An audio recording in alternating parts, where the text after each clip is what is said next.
Welcome everyone to this edition of Rossiter's Ringside Report. I'm Mark Chang.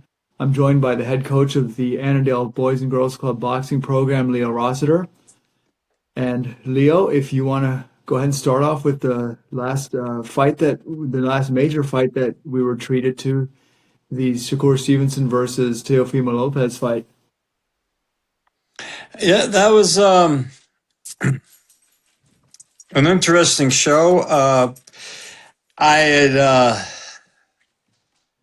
I had thought that Stevenson would give a masterful performance since all his affiliation with um, K. Koroma.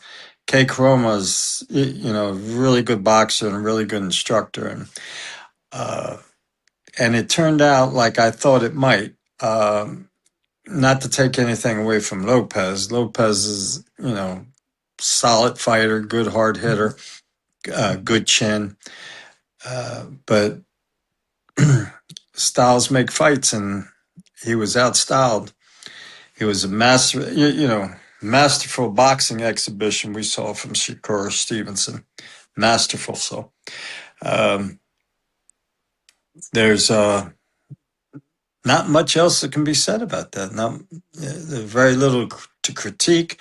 I think not Stevenson, but Lopez did the absolute best that he could. I don't think if there's any training or schooling that could modify his performance to make it any better if there was a rematch.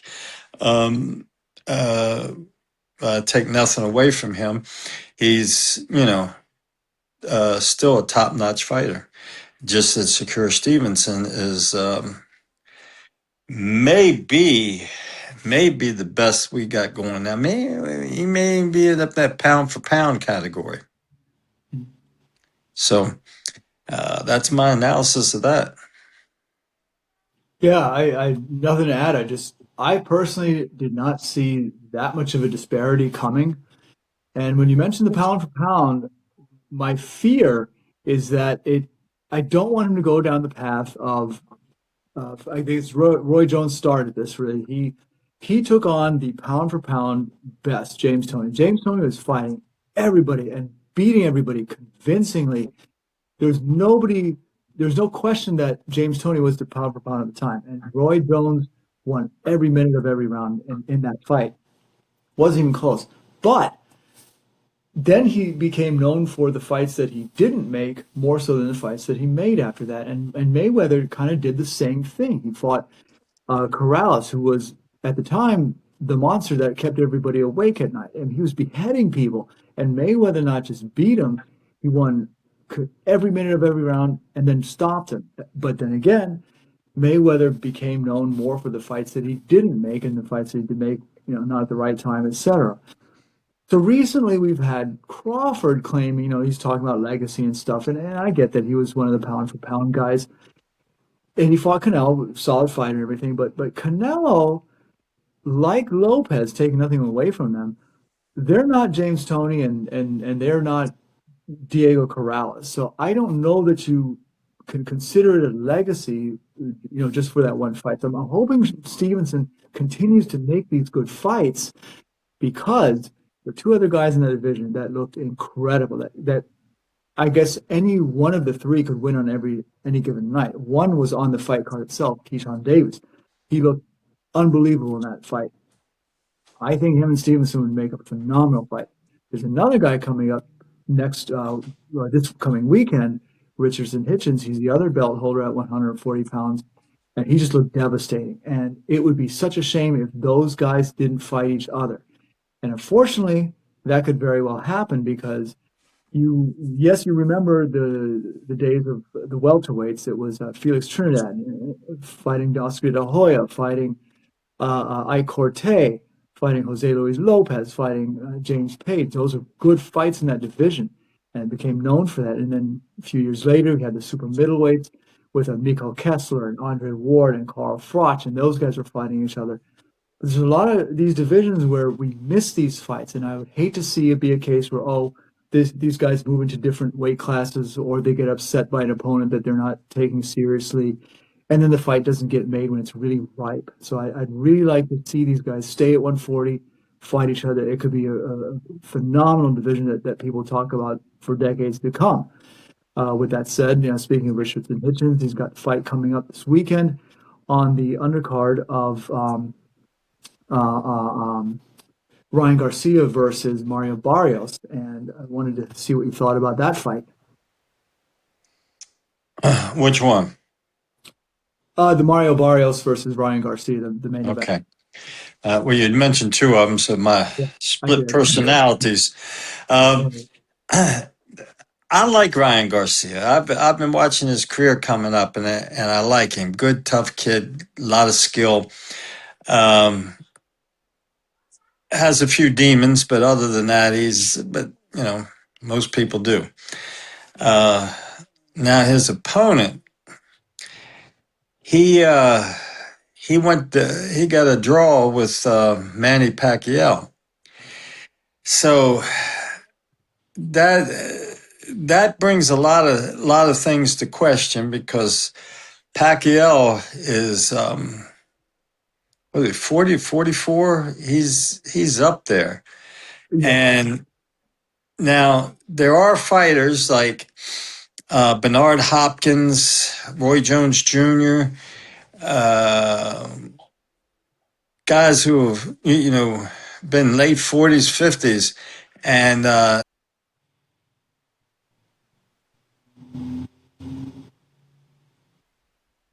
think about Jack Johnson as well. These are all fighters who are well past their prime. Uh, they've passed two or three primes and still performed at a magnificent level, very high level. So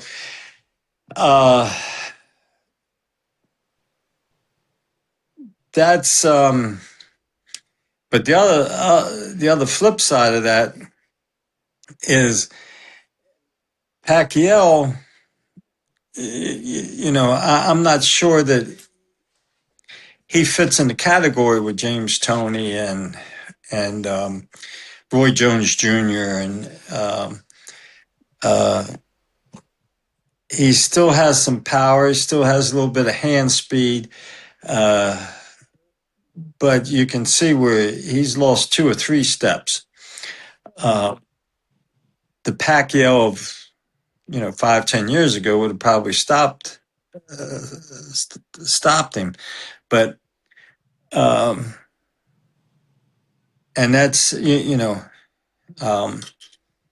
that's not coming as a hit on Pacquiao. I mean, I'm I've been friends with members of his family. I've never met him personally, but I know members of his family. So you would think that if anything, I would be leaning more towards him, Pacquiao, but not leaning toward him. I think that he can still fight at a high level and make some money, and probably should continue in that vein. But to expect,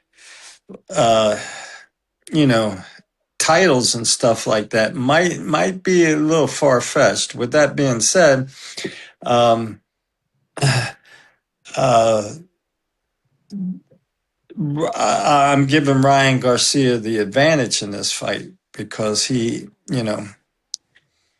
fought younger, stiffer competition. So that's how I'm evaluating that match. Yeah, I think Pacquiao definitely passed the prime, no doubt about that.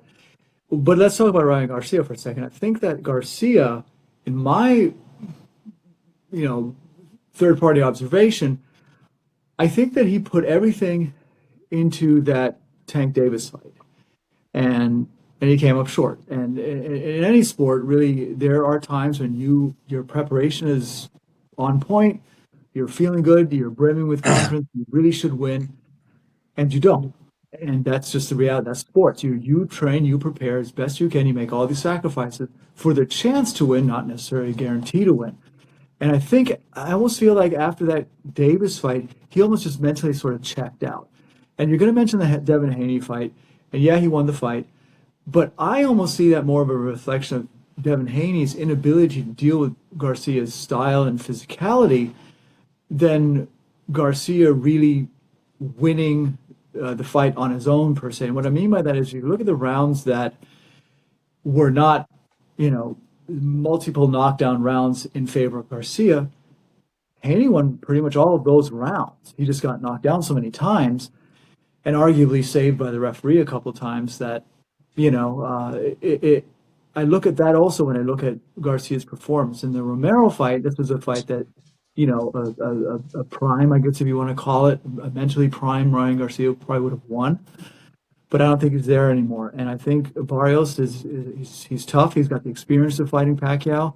He had a good fight. Pacquiao is, to me, the best ever, just because, he's at 147 pounds. This guy should be fighting based on his physicality, 122, 126, right? He's way above his natural best effective weight. And even then, he's performing to a draw with the world champion.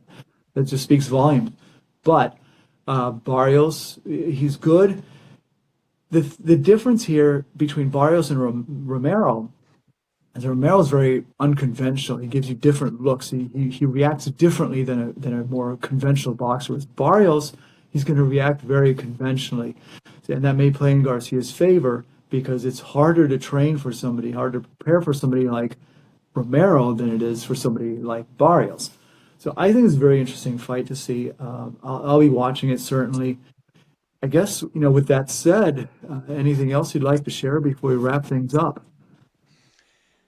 Yeah, Barrios getting a draw with Pacquiao is not the same as Garcia losing to Davis. Davis, young, sharp, in his prime, and I don't think anybody will deny that he's phenomenal right now. And I believe he's retiring. There was something about his last fight that he was going to retire, but he's retiring at the top of his game, which means he'll probably be back in a year or two. So, with that being said, I think Garcia is still a step ahead of Barrios because he lost to Tank Davis rather than getting a draw with, Father Time. From what I saw of that fight, I think, Pacquiao can still perform at a high level and make a lot of money. However,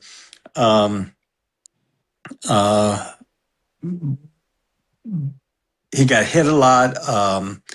I think a more active, a stronger opponent than